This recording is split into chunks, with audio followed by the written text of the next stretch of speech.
మా ఇంట్లో అంట్లు తోమడానికి కూడా పనికిరానివాడు నా బిలియనీర్ కూతురికి మొగుడెట్లా అయ్యాడ్రా దేవుడా. సాగర్ అగ్నిహోత్రి పేరున్నావా? లేదు సార్. ఇండియాలోనే one of the top business men.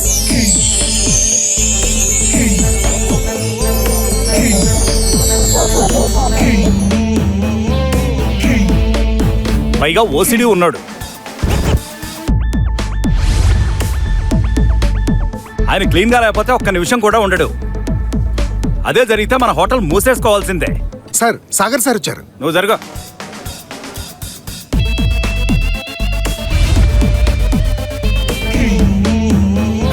Please. Thank you sir. మీరు మా హోటల్కి రావడం మా అదృష్టం. మా హోటల్కి మీ సపోర్ట్ కావాలి sir, please. Sure, why not. Thank you sir. Sir please have a look at the agreement.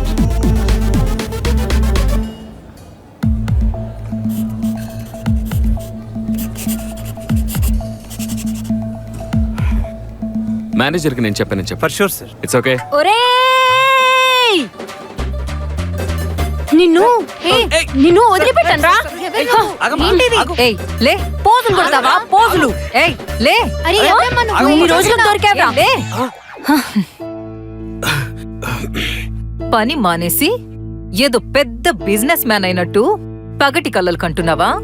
బికారి వెధవా, అల్లుడిగా ఎందుకు పనికిరావు. కనీసం పనివాడిగా అయినా కొన్ని రోజులు ఉండాలంటే ఇలాంటి పగటి కళ్ళలు మానేసి పని చెయ్యి పో. పెళ్లి చేసుకోవడమే అతను చేసిన పాపమా? అల్లుణ్ణి అత్త అలా చూడ్డం కరెక్టేనా? ఏవండి, కాఫీ అని ఆఫీస్ నుంచి వస్తూనే విసుగ్గా తన భర్త సాగర్ను కాఫీ అడుగుతుంది అఖిల. వంటగదిలో తన పని తాను చేసుకుంటున్న సాగర్కు ఆమె మాటలు వినిపించవు.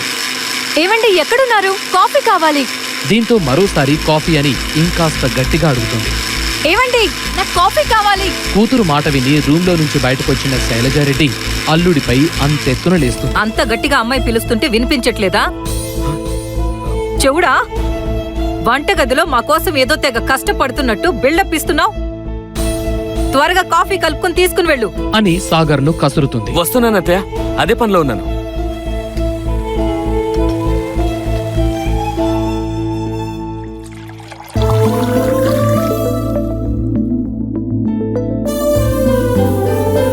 హడావిడిగా కాఫీ కలుపుకుని తన భార్యకు అందజేస్తాడు సాగర్. ఆ కాఫీ తాగుతూ రిలీఫ్గా ఫీలవుతుంది అఖిల. అలసిపోయిన ఆమె ముఖం చూసిన సాగర్, ఆఫీస్లో వర్క్ ఎక్కువగా ఉందా? ఎక్కువ టెన్షన్ తీసుకోగల అని ఆమె తల మీద చేయి పెట్టి మర్దనా చేయబోతాడు సాగర్. వెంటనే ముఖం చిట్లించుకున్న అఖిల, ప్లీజ్ సాగర్, ఇలాంటివేమీ వద్దు. నాకిష్టం ఉండదు. ముందు నువ్వు ఇక్కడి నుంచి వెళ్ళు. వెళ్ళు. పైసాకు పనికిరావు కాని తగుదునమ్మా అంటూ ఇలాంటి పనికి మళ్ళ పనులన్నీ చేస్తూ ఉంటావు. వెళ్ళి వంట పని చూసుకో. తన తండ్రికిచ్చిన మాట కోసం అఖిల సాగర్ను పెళ్లి చేసుకుంటుంది. ఏ ఉద్యోగం చెయ్యని సాగర్ ఇల్లరికం వచ్చి ఇంటి పనులు చేసుకుంటూ ఉంటాడు. దీంతో ఎప్పుడూ అల్లుడిని చులకనగా చూస్తూ రుసరుసలాడుతూ ఉంటుంది శైలజ. బాబూ, నీ కటింగ్ ఆపు. అంట్లు చాలా ఉన్నాయి, అవి తోమే.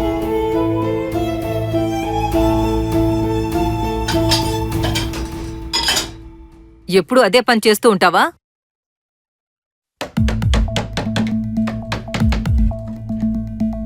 ఏమైంది బేబీ? అమ్మా, ఆఫీస్లో టెన్షన్ ఎక్కువగా ఉంది. మన కంపెనీ ప్రోడక్ట్స్ సరిగ్గా లేవని క్లయింట్స్ వాటిని వెనక్కి పంపారు. వాటిని రెక్టిఫై చేసి తిరిగి పంపాలంటే ఇప్పటికిప్పుడు 40 కోట్లు ఎక్స్ట్రా ఖర్చు అయ్యేలా ఉంది. అసలే ఫండ్స్ చాలా టైట్ గా ఉన్నాయి. ఏం చేయాలో అర్థం కావట్లేదు. అఖిల, ఇవి కళ్ళపైన పెట్టుకో, రిలాక్స్ గా ఉంటుంది. ముందు నువ్వు ఇక్కడి నుంచి వెళ్ళిపోతే తను ఇంకా రిలాక్స్ గా ఫీల్ అవుతుంది. నీ మొహం చూస్తేనే చిరాగ్గా ఉంది. వెళ్ళిక్కడి నుంచి. నాకు అర్థమైంది బేబీ. ఎక్కువగా టెన్షన్ తీసుకోకు. అన్నీ అవే సర్దుకుంటాయి. అయినా అందరిళ్లల్లో మొగుళ్ళు పనిచేసి ఆ టెన్షన్స్ ఏవో వాళ్లు భరిస్తూ ఉంటారు. కాని మన కొంపలోనే అంతా రివర్స్. అసలు ఇదంతా నీ నాన్న వల్లే వచ్చి పడింది. వెధవ సంబంధం వద్దంటే చేశాడు. ఇప్పటికైనా మించిపోయింది ఏం లేదు బేబీ. నీ మొగుడికి డివోర్స్ ఇచ్చి నీ లైఫ్ నువ్వు చూసుకో. అమ్మా, నీకెన్నిసార్లు చెప్పాను ఆ టాపిక్ తీసుకురావద్దని? అయినా నువ్వు సాగర్ని ఏమీ అనొద్దు. ఆయన నన్ను బాగానే చూసుకుంటున్నాడు. నువ్వు నా మాట వినవే. అందుకే వాడు నీ నెత్తి మీదెక్కి కూర్చున్నాడు. ఏంటమ్మా నువ్వు ఎప్పుడు ఆయన్ని ఏదో ఒకటి అంటూనే ఉంటావు. సర్లే, నా కాస్త తలనొప్పిగా ఉంది, వెళ్ళి పడుకుంటా అని అఖిల తన రూమ్కు వెళ్లి పడుకుంటుంది. శైలజ సాగర్ ఏం చేస్తున్నాడో చూద్దామని కిచెన్లోకి వెళుతుంది. అప్పుడే సాగర్ పాత్రలు కడుగుతూ ఉంటాడు. ఓ పాత్రపై మురికి సరిగ్గా పోదు. దీంతో కోపంతో ఊగిపోయిన శైలజ కనీసం అంట్లు తోమడం కూడా సరిగ్గా రాదు అంట్ల వెతవకి అని గట్టిగా అరుస్తూ అట్లకాడతో సాగర్ నెత్తిపై ఒక్కటిస్తుంది. అత్త కొట్టిన దెబ్బకు అల్లుడు షాక్ అవుతాడు. ఏంటా చూపు, కొడతావా? లోలోపల కోపం పొంగుకొచ్చినప్పటికీ ఆమెతో గొడవ పడ్డం ఇష్టం లేక మెదలకుండా తన గదిలోకి వెళ్ళిపోతాడు.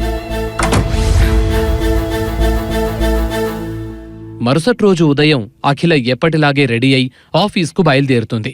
కారును శైలజ తీసుకెళ్లడంతో క్యాబ్ బుక్ చేసుకోవాలనుకుంటుంది. అత్తయ్య గారు కారు తీసుకెళ్లారు, నీకు చెప్పమన్నారు. టైం అవుతుంది, ఇప్పుడేం చేయాలి? కాని అంతలో సాగర్ తన డొక్కు స్కూటర్ తీసుకొచ్చి డ్రాప్ చేస్తానంటాడు. లేట్ అవుతుంది కదా, వెళదామా?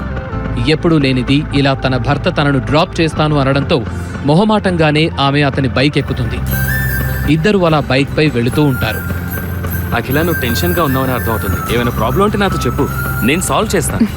ఏం లేదులే, అవన్నీ నేను చూసుకుంటాను అని ముభావంగా అంటుంది అఖిల.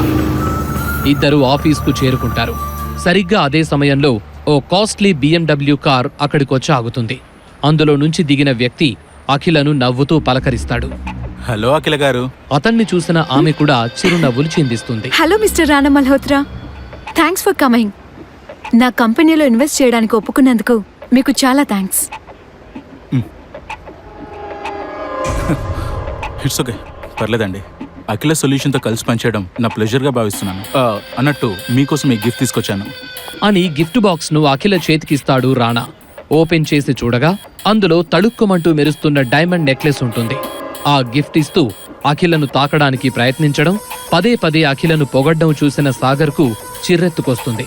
అతడి వ్యవహారమేదో తేడాగా ఉందని అర్థం చేసుకుంటాడు. ఇప్పుడు ఈ నెక్లెస్కే అందం వచ్చింది. ఈ నెక్లెస్ కాస్ట్ కూడా డబుల్ అయింది. థ్యాంక్స్ రాణా గారు, ఈ గిఫ్ట్ చాలా బాగుంది. అయితే ఈ నెక్లెస్ ఒరిజినల్ అయ్యుంటే ఇంకా బాగుండేది. వావ్, మీరు కనిపెట్టేశారన్నమాట. అవునండి, విక్టోరియా డైమండ్ నెక్లెస్ డిజైన్తో చేసినంత మాత్రాన ఒరిజినల్కు డూప్లికేట్కు తేడా ఉంటుందండి. ఒరిజినల్ విక్టోరియా డైమండ్ నెక్లెస్ కొనడం నా డ్రీమ్ కాబట్టి ఈజీగా కనిపెట్టేశాను. ఒరిజినల్ కొనడం అంత ఈజీ కాదండి. ఈ ప్రపంచంలో అవి కేవలం 5 ఉన్నాయి. కనీసం 50 కోట్లు పెడితే గానీ సొంతం చేసుకోలేం. నాకు ఈ డూప్లికేట్ చేయించడానికే 2 కోట్లు ఖర్చయింది. గంగలో మునిగితే మన పాపాలు పోయినట్టు మిమ్మల్ని డూప్లికేట్ తాకగానే ఈ నెక్లెస్ కాస్త ఒరిజినల్ అయిపోయింది అని రాణా ఆమెకు మరింత క్లోజ్గా వెళ్తాడు. అతని ప్రవర్తనకు అఖిల కూడా కాస్త అన్కంఫర్టబుల్ గా ఫీల్ అవుతుంది. దీంతో సాగర్ కోపంగా, హలో మిస్టర్, చాలా ఎక్కువ చేస్తున్నారు, కొద్దిగా డిస్టెన్స్ మెయింటైన్ చేయండి. ఎవడ్రా నువ్వు? ఎంత ధైర్యం ఉంటే నా మీదకే వస్తున్నావు? నువ్వు నీ అవతారం. అఖిల గారు, ఎవడీడు? మీ డ్రైవరా? నా మీదకే వస్తున్నాడు. యజమానులమైన మనం ఇలాంటి వాళ్ళని ఎక్కడ ఉంచాలో అక్కడే ఉంచాలి అంటూ సాగర్ను రాణా పక్కకు నెట్టేస్తాడు. ఓ పక్క భర్తకు అంత అవమానం జరుగుతున్నా అఖిల మాత్రం ఏం మాట్లాడదు. రాణాతో గొడవ పడితే 40 కోట్లు పోతాయని సైలెంట్గా ఉండిపోతుంది. ఆ బాక్స్ కింద పడిపోయింది. సాగర్, ముందు దాన్ని లోపల పెట్టు. భార్య సైలెంట్గా ఉండడంతో అవమానంతో సాగర్ అక్కడి నుంచి వెళ్ళిపోతాడు. అఖిల గారు, మీ డీల్ ప్రపోజల్ నాకు బాగా నచ్చింది. మీ కంపెనీలో ఇన్వెస్ట్ చేయాలనుకుంటున్నాను. ఈ శుభ సందర్భంగా రాత్రి చిన్న పార్టీ అరేంజ్ చేశాను, మీరు తప్పకుండా రావాలి అని అఖిలను ఇన్వైట్ చేస్తాడు రాణా. అయితే అతని ఆలోచన వెనకున్న అంతరార్థం తెలుసుకున్న అఖిల సున్నితంగా తిరస్కరిస్తుంది. పార్టీకి పిలిచినందుకు చాలా థ్యాంక్స్ మిస్టర్ రానా, కానీ నేను మాత్రం రాలేను. ఈరోజు నైట్ మా ఫ్యామిలీ ఫంక్షన్ ఉంది, ఇంకెప్పుడైనా చూద్దాం. పర్లేదు అఖిల గారు, మన డీల్ కూడా మీరు పార్టీకి వచ్చాకే పెట్టుకుందాం. ఏమంటారు? అని పార్టీకొస్తేనే డీలుంటుందని పరోక్షంగా తన కోరికను బయటపెడతాడు రాణా. దీంతో ఏం చేయాలో అఖిలకు అర్థం కాదు. పార్టీకి వెళ్ళకపోతే తన కంపెనీ నష్టాల్లో పడుతుంది, వెళితే వీడి టార్చర్ భరించాలని తీవ్రంగా మదనపడుతూ ఉంటుంది. మరోపక్క అఖిల అత్యవసరాన్ని వాడుకుని తన కోరిక తీర్చుకోవాలని అనుకుంటాడు రాణా. ఆమెకు ఎలాంటి చాయిస్ లేదని గ్రహిస్తాడు. సరిగ్గా అదే సమయంలో అఖిల ఫోన్కు మెసేజ్లొస్తాయి. అఖిల ఫోన్ తీసి చూసుకొని ఆమె అకౌంట్లోకి 40 కోట్లు క్రెడిట్ అయినట్టు తెలుస్తుంది. దీంతో ఆమె ముఖం ఆశ్చర్యంతో పాటు ఆనందంతో వెలిగిపోతుంది. హలో అఖిల మేడం, మీ ఒపీనియన్ ఏంటో త్వరగా చెప్పండి. అవతల నాకు చాలా పనులున్నాయి. వచ్చినందుకు చాలా థ్యాంక్స్ మిస్టర్ రానా. మీతో డీల్ నేను కుదుర్చుకోవాలనుకోవట్లేదు. మీ ఇన్వెస్ట్మెంట్ మాకు అవసరం లేదు. ఇక మీరు వెళ్ళొచ్చు అని అఖిల అనడంతో అతను ఒక్కసారిగా షాక్ అవుతాడు. ఇందాకటి వరకు ఆమెకు డబ్బులెంతో అవసరం, కాని ఇప్పుడేంటి ఇలా మాట్లాడుతోంది అని ఆశ్చర్యపోతాడు. అంటే నేనొద్దుగా నా గిఫ్ట్ కావాలా? సాగర్, సాగర్ ఎక్కడా? ఆఫీస్ బాయ్ పరుగు పరుగున గిఫ్ట్ బాక్స్తో రావడంతో అతనికిచ్చే. అఖిల ఆ బాక్స్ తీసుకుని రాణా చేతిలో పెట్టింది. You can leave now. Akhila ప్రవర్తనతో ఖంగుతిన్న అతను అక్కడి నుంచి వెళ్ళిపోతాడు. రాణా అవమానంతో వెళ్ళిపోవడంతో సాగర్ దూరం నుండి చూస్తూ హ్యాపీగా ఫీల్ అవుతాడు. అఖిల నవ్వుకుంటూ తన మొబైల్లో అమౌంట్ని చెక్ చేసుకుంటూ ఉండిపోయింది. అఖిల నన్ను కాదని కంపెనీ నడపలేదని తనకు తెలియాలి. మీరేం చేస్తారో నాకు తెలీదు. ఆమె కంపెనీస్ పైన ఈరోజు ఐటీ రేట్స్ జరగాలి, దాని అకౌంట్స్ అన్ని ఫ్రీజ్ అయిపోవాలి, మార్కెట్లో వాళ్ళ వాల్యూ మొత్తం పడిపోవాలి. అప్పుడు అఖిల ఏడుస్తున్న కాళ్ళ దగ్గరికి రావాలి. మీ మందు తాగి చెప్తున్నా సార్, రేపటి వరకు అఖిల మీ కాళ్ళ దగ్గరకు వచ్చి పడేలా నేను చేస్తాను. మీరు ఇంటికెళ్ళి ప్రశాంతంగా నిద్రపోండి. వాళ్లకు నిద్ర లేకుండా చేసే బాధ్యత నాది. ఎన్నాళ్లకు మీ రుణం తీర్చుకునే టైం నాకు ఇచ్చినందుకు చాలా థ్యాంక్స్. వస్తాను సార్. అఖిల, నన్ను తక్కువ అంచనా వేశావు కదూ, నీ డ్రైవర్ మొగుడుతో నన్ను తిట్టించావు కదూ, ఇప్పుడు చూడవే, నువ్వే వచ్చి నా కాళ్ళు పట్టుకొని నాతో డేటింగ్ కోసం ప్రాధేయపడతావు.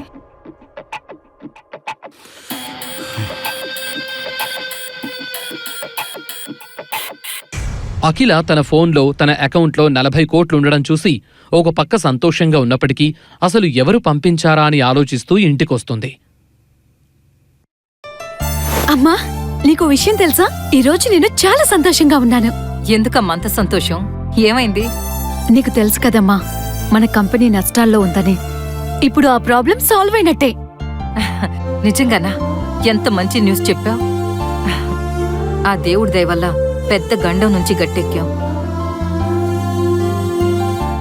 అవును, సాగర్ ఎక్కడా? నాకేం తెలుసమ్మా, పొద్దుననగా వెళ్ళాడు, ఇంతవరకు రాలేదు. ఎప్పుడూ ఇంటి పట్టునే ఉండేవాడు, ఈ రోజేంటో బయటకు దయచేశాడు. అసలే వంటగదిలో కడగని అంట్లు అలాగే ఉన్నాయి. ఎప్పుడొస్తాడో ఏమో ఈ మహానుభావుడు. అబ్బా ఆపమ్మా, నీ అంట్ల గొడవ. ఎప్పుడు చూసినా అంట్లు బట్టలు అంటూ ఏదో ఒకటి అంటూనే ఉంటావు అని అనుకుంటూ జరిగిన విషయం తల్లికి చెప్పకుండానే తన రూమ్కు వెళుతుంది. తన గదిలోకి వెళ్ళగానే మంచంపై ఓ గిఫ్ట్ బాక్స్ కనిపిస్తుంది. అమ్మా, అమ్మా, నా రూమ్లోకి గిఫ్ట్ బాక్స్ ఎలా వచ్చింది? ఎవరు తెచ్చారు? ఇందాకే ఎవరో డెలివరీ బాయ్ ఇచ్చెళ్ళాడు, నేనే నీ గదిలో పెట్టాను. అయినా ఎందుకు అడుగుతున్నావు? అందులో ఏముంది? ఆతృతగా ఆ గిఫ్ట్ బాక్స్ ను ఓపెన్ చేసి చూసిన అఖిల ఒక్కసారిగా షాక్ అవుతుంది. ఆమె కళ్ళు సంతోషంతో మతాబుల్లా వెలిగిపోతాయి. ఎందుకంటే ఆ బాక్స్ లో విక్టోరియన్ డైమండ్ నెక్లెస్ ఉంటుంది. అది కూడా ఒరిజినల్ నెక్లెస్ ఉండడంతో ఆమె ఆనందానికి అవధులుండవు. ఆ నెక్లెస్ ను నిశితంగా పరిశీలిస్తుంది అఖిల. నైట్ పార్టీకి ఇది వేసుకుంటే ఎలా ఉంటుంది అని ఆలోచిస్తూ ఉంటుంది. వావ్ బేబీ, ఈ నెక్లెస్ అద్భుతంగా ఉంది. నైట్ మన ఫ్యామిలీ ఫంక్షన్ కు ఇది నేను వేసుకుంటాను అని శైలజ అనగానే అఖిల తన తల్లి వైపే చూస్తూ నవ్వుతుంది. ఏంటి బేబీ అలా నవ్వుతున్నావు? 50 ఏళ్ళొచ్చినా ఈ ముసల్దానికి ఇలాంటి కోరికలకేం తక్కువ లేదు అని అనుకుంటున్నావా? నేను అలా అనలేదమ్మా, నువ్వే ఊహించుకుంటున్నావు. అని ముసిముసి నవ్వులు నవ్వుతుంది అఖిల. ఈ వయసులోనూ నీకంటే అందంగా ఉన్నానని నీకు కుళ్ళు, అందుకే అలా నవ్వుతున్నావు. అని శైలజ అనడంతో ఇద్దరూ పకపక నవ్వుతారు. అప్పుడే అఖిలకు ఆఫీస్ నుండి ఫోన్ వస్తుంది. మేనేజర్ గారు చెప్పండి. మేడం మనం చాలా లక్కీ. ఏమంటున్నారు? కొంచెం అర్థమయ్యేలా చెప్పండి. నేను చెప్పడం కాదు మేడం, ఒకసారి టీవీ చూడండి, ఈ మాట మీరే అంటారు. ఓకే. అఖిల ఫోన్ కట్ చేసి పరుగున వెళ్లి టీవీ ఆన్ చేసింది. సరిగ్గా అదే సమయంలో టీవీలో బిగ్ బ్రేకింగ్ న్యూస్ వస్తుంది. హైదరాబాద్ నగరంలోనే బిగ్ షాట్ అయిన రాణా మల్హోత్రా కంపెనీపై ఐటీ దాడులు, ఇల్లీగల్ ఆస్తులు, వ్యాపారాలు సీజ్. ఓవర్ నైట్లోనే రోడ్డుపైకి వచ్చిన ప్రముఖ వ్యాపారవేత్త రాణా మల్హోత్రా. అతనితో సంబంధాలున్న పలు రాజకీయవేత్తలను, వ్యాపారవేత్తలను కూడా విచారించనున్న ఇన్కమ్ ట్యాక్స్ అధికారులు. ఈ సంఘటనతో హైదరాబాద్లోని ప్రముఖులు ఆశ్చర్యానికి గురయ్యారు. గతంలో రాణా మల్హోత్రాపై పలు ఆర్థికపరమైన కేసులు నమోదయ్యున్నట్టు అధికారులు గుర్తించారు అంటూ బ్రేకింగ్ న్యూస్ వస్తుంది. అది చూసిన అఖిల కళ్ళు పెద్దవిగా చేస్తూ మరింత షాక్ అవుతుంది. కొన్ని గంటల ముందు వరకు ఆ కంపెనీతో టైఅప్ అవ్వాలని అనుకున్న ఆమెకు ఇది పెద్ద రిలీఫే. కానీ సడన్ గా తన జీవితంలో ఈ మార్పులు రావడం చూసి ఆమెకు అంతా ఓ కలగా అనిపిస్తుంది. దీని వెనక ఎవరున్నారో అఖిల తెలుసుకోవాలనుకుంటుంది. వెంటనే ఫోన్ తీసి ఎవరికో కాల్ చేస్తుంది. హలో, నేను చెప్పేది జాగ్రత్తగా విను. కొన్ని గంటల క్రితం నా అకౌంట్కు హెవీ అమౌంట్ క్రెడిట్ అయింది. బ్యాంక్ వాళ్ళు కూడా ఆ డబ్బు ఎక్కడి నుంచి వచ్చాయో చెప్పలేకపోయారు. కాబట్టి వీలైనంత త్వరగా ఆ మనీ ట్రాన్స్ఫర్ డీటెయిల్స్ నాకు తెలియాలి. అలాగే గిఫ్ట్ బాక్స్ ఒకటి ఇవాళ మా ఇంటికొచ్చింది. దాన్ని ఎవరు పంపారో ట్రాక్ చెయ్యి. ఎంత త్వరగా వీలైతే అంత త్వరగా పంపు. చాలా అర్జెంట్ అని చెప్పి అఖిల ఫోన్ కట్ చేస్తుంది. అప్పుడే సాగర్ కూడా ఇంటికొస్తాడు. అతడు రావడం చూసిన శైలజ మళ్లీ రుసరుసలాడ్డం ప్రారంభిస్తుంది. ఇవాళంతా ఎక్కడికి వెళ్ళావు? ఇంట్లో పనంతా అలాగే ఉంది, ఎవరు చేయాలి ఇదంతా అని కసురుకుంటుంది శైలజ. ఏదో చెప్పబోయిన సాగర్ మాటను దూరనీయకుండా పదే పదే అరుస్తూ ఉంటుంది. అత్తయ్య, మీకన్నీ తర్వాత చెప్తాను, ముందు నేను అఖిలతో మాట్లాడినివ్వండి. అప్పుడే అఖిల బెడ్రూమ్ నుంచి బయటకొచ్చింది. సాగర్ అది గమనించి, అఖిల, అది నాకు 50 లక్షలు కావాలి అని మాట తడబడుతూ అడుగుతాడు సాగర్. డబ్బు మాట వినగానే శైలజ ఒక్కసారిగా నోరు తెరుస్తుంది. వెంటనే ఏడవడం మొదలు పెడుతుంది. 50 లక్షలా? వామ్మో వామ్మో, వీడు కొంప కొల్లేరు చేసేలా ఉన్నాడే. జోదాలకి మరిగినట్టుగా ఉన్నాడు. ఏం చెయ్యాలరా దేవుడా, నా కూతుర్ని నువ్వే కాపాడాలి స్వామి అని పాత సినిమాల్లో సూర్యకాంతంలా గగ్గోలు పెడుతుంది. శైలజ అంతటితో ఆగకుండా చేతులు 2 అల్లుడి ముఖం దగ్గరికి తీసుకొచ్చి పిడికిళ్లు విరుస్తూ తిట్టి పెడుతుంది. నీ బాబుగాడి సొమ్మేమైనా మా దగ్గర దాచిపెట్టావా? కాణి కూడబెట్టలేవు కాని అడిగిన వెంటనే లక్షలకి లక్షలు కుమ్మరించాలా? డబ్బు లేదు, గిబ్బు లేదు. వెళ్ళి ఇంటి పని చూడు, వెళ్ళు అని తన అల్లుడిపై చిర్రుబుర్రులాడుతుంది శైలజ. ఆమె మాటలకు సాగర్ అవమానంగా ఫీలవుతాడు. ఇంకా ఏదో అనబోతున్న శైలజను ఆపిన అఖిల, అమ్మా నువ్వు కాస్త ఆగు. 50 లక్షలు ఎందుకు నీకు? అది ఖాళీగానే ఉంటున్నాను కదా, చిన్న బిజినెస్ ఏదైనా స్టార్ట్ చేద్దామని అనుకుంటున్నాను అని అంటాడు సాగర్. అతని మాటలను బట్టి ఏదో దాస్తున్నాడని ఇట్టే కనిపెడుతుంది అఖిల. విషయమేంటో తెలుసుకోవాలనుకున్న అఖిల, ఇప్పటికిప్పుడు 50 లక్షలంటే కష్టమే. సరేలే, నేను ట్రై చేస్తా. అన్నట్టు పార్టీకి సూట్ తీసుకోమని డబ్బిచ్చాను కదా, మరి తీసుకున్నావా? తీసుకున్నా, అదే పని మీద వెళ్ళాను. సరే, త్వరగా రెడీ అవ్వు, పార్టీకి టైం అవుతుంది అని అఖిల చెప్పడంతో ఫ్రెష్ అప్ అవడానికి వెళ్తాడు సాగర్. 50 లక్షలా? దేవుడా!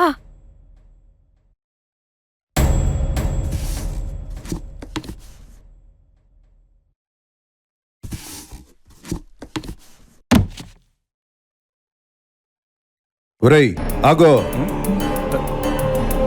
ఈ పార్సల్ డెలివరీ చేసింది నువ్వే కదా? ఏమో సార్. ఫ్రమ్ అడ్రస్ మిస్ అయింది, ఎవరు పంపించారు చెప్పు. సార్, పార్సిల్ డెలివరీ చేసింది నేనే, కానీ నా దగ్గర డీటెయిల్స్ ఏం లేవు సార్. గుర్తు చేసుకొని చెప్పు, లేదంటే లోపలికెళ్ళి మీ బాస్కి చెప్తా. చెప్పా. చెప్తాను సార్. రేంజ్ రోవర్లో బ్లాక్ సూట్లో ఒక పర్సన్ వచ్చి ఇచ్చాడు సార్. పేరు అడిగితే చేతిలో 10,000 పెట్టాడు సార్. ఓహో, ప్లీజ్ సార్, ఈ విషయం మా సార్కి చెప్పకండి సార్, నా ఉద్యోగం పోతుంది. చెప్పొద్దంటావా? వద్దు సార్. వెళ్ళా. రేంజ్ రోవర్ బ్లాక్ సూట్, ఎవడు వాడు? సార్ మీ ఆర్డర్ రెడీ అయింది, డెలివరీ పంపించమంటారా? ఓకే సార్, అలాగే. ఎక్స్క్యూజ్ మీ, ఈ జ్యువెలరీ ఎవరు ఆర్డర్ ఇచ్చారో చెప్పగలుగుతారా?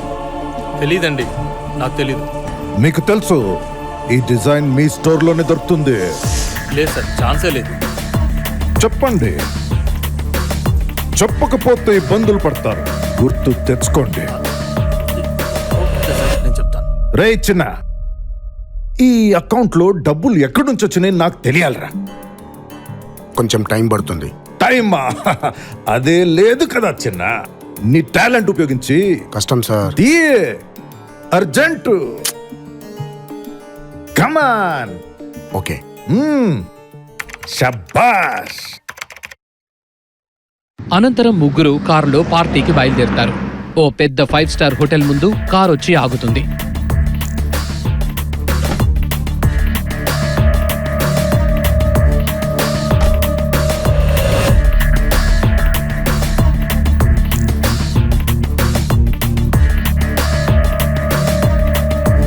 ఫ్యామిలీ ఫంక్షన్ కావడంతో అఖిల రిచ్ ఫ్యామిలీ మెంబర్స్ అందరూ వచ్చి ఉంటారు. ఏమీ లేని సాగర్ను అఖిల పెళ్లి చేసుకుందని వాళ్లందరికీ ఆమె అంటే చిన్న చూపు. అయితే అఖిల మెడలో ఉన్న నెక్లెస్ చూసి వాళ్లు ఆశ్చర్యపోతారు.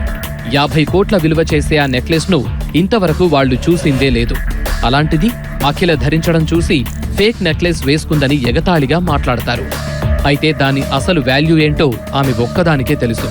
అందుకే ఏమీ పట్టనట్టుగా పెద్దగా మాట్లాడదు. అఖిల మెడలో విక్టోరియా డైమండ్ నెక్లెస్ చూసావా? అవును, అసలు దాని గురించి వింటమే కానీ ఇప్పటి వరకు చూసిందే లేదు.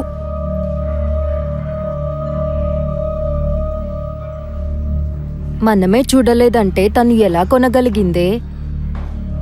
మొగుడికైతే కొనిచ్చే స్తోమత లేదు, కన్ఫామ్ గా ఇంకెవడో కొనిచ్చుంటాడు. చూసావా అందరూ ఎలా మాట్లాడుకుంటున్నారో? ఇదంతా మీ నాన్న వల్లే. ఈ సాగర్ వల్ల మన పరువు పోతుంది.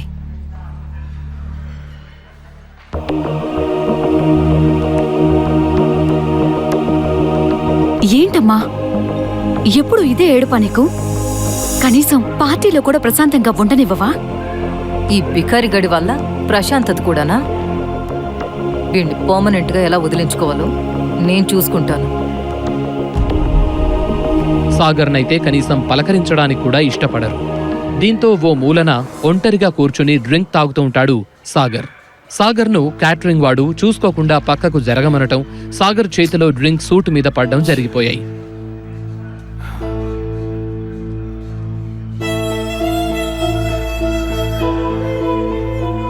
అప్పుడే అక్కడికొచ్చిన అఖిల, ఇక్కడేం చేస్తున్నావు?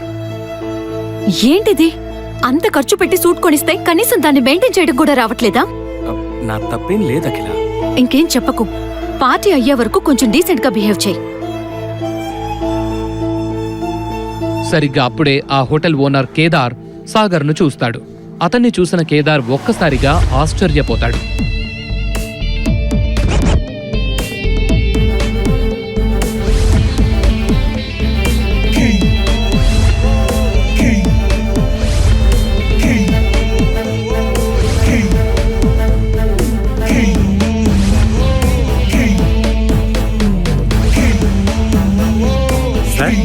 మీరు సాగర్ అగ్నిహోత్రి కదా అని అడుగుతాడు. సాగర్ మాత్రం ఏం చెప్పాలో తెలియక అక్కడి నుంచి వెళ్లిపోవాలని చూస్తాడు. ఏంటి సార్ అలా చూస్తున్నారు? నేను కేదార్, మర్చిపోయారా? 7 ఏళ్ల క్రితం మీరు చేసిన సాయం ఎప్పటికీ మర్చిపోలేను. ఒక రకంగా నేను ఈ స్థాయిలో ఉన్నానంటే అది మీ వల్లే. హో, మీరా? బాగున్నారా? All good sir. నాకు చిన్న పనుంది, నేను వెళ్ళాలి అని సాగర్ పొడిగా పలకరిస్తూ అక్కడి నుంచి జారుకుంటాడు. సాగర్ ఏదో దాస్తున్నాడని అఖిల అనుకుంటుంది. హలో చెప్పు. మేడం, మీ అకౌంట్లో 40 కోట్లు డిపాజిట్ చేసిన మనిషి, మీకు నెక్లెస్ గిఫ్ట్ చేసిన మనిషి, ఇంకా రానా కంపెనీపై ఐటీ దాడులు చేయించింది వాడొక్కడే మేడం. అవునా?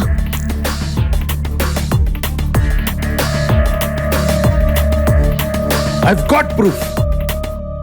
ఆశ్చర్యంగా కళ్ళు పెద్దవి చేసి తన భర్త సాగర్ వైపే చూస్తూ ఉండిపోతుంది అఖిల.